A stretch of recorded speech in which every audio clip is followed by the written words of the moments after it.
init ng ating headlines. Kasabay maligo ng alin? ng jowa ko, Oh!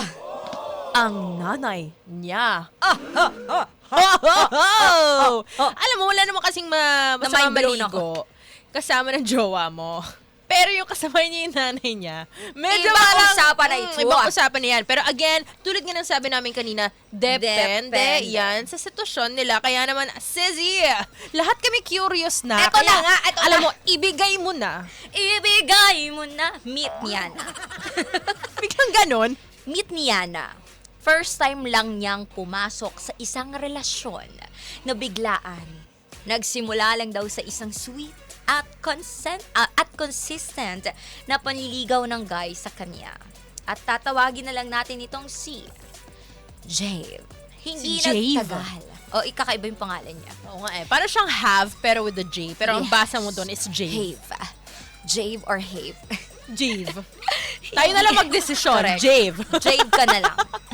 Hindi nagtagal, sinagot niya rin daw kaagad itong si Jave. Kasi aminado siya na type niya raw to.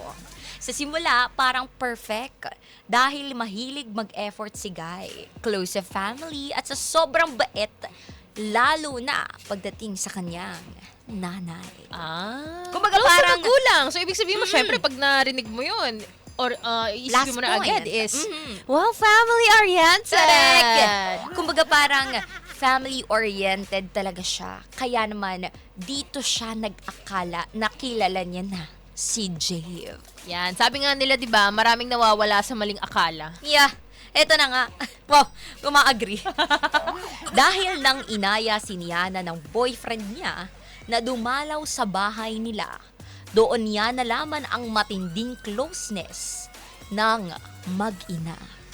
Sabay raw itong naliligo at parang padre de pamilya na raw ang atake sa loob ng bahay. Wow! Wala bang asawa itong si nanay? Solong anak. Solong anak lang pala kasi siya at solo parent lang din ang nanay niya. Okay, anong connect naman nun sa pagsabay maligo? Noong una, pinagsawalang bahala niya raw iyon dahil baka normal lang daw pag ganon. Kaya hindi niya binibring up yung topic sa boyfriend niya. Pero, hindi niya maiwasang ma-awkward kapag nakikita niya ang mother ni Guy na kasama ang anak niya. Feel niya kasi may something deeper pa silang ginagawa dahil sa too much closeness nila. Kaya naman, naglakas loob daw siya na i-open ang masiyalang topic na ito kahit pa pwedeng ma-offend ang jowa niya. At doon niya nalaman na routine na pala nila ito. Maaminado naman siyang nakikita niya ang buong katawan pero never daw siyang nag-isip ng mga bagay na malalaswa. Dahil simula raw nang maging solo parent ang mother niya, parang si Jade na raw ang tumayong padre de pamilya. Habang nag-open up daw sa kanya si Jave, halos masuka-suka na siya sa mga nalalaman niya. Hindi daw kasi normal ang ganoong behavior. Oo naman. Yung tipong nagiging stand-in siya ng tatay niyang wala na.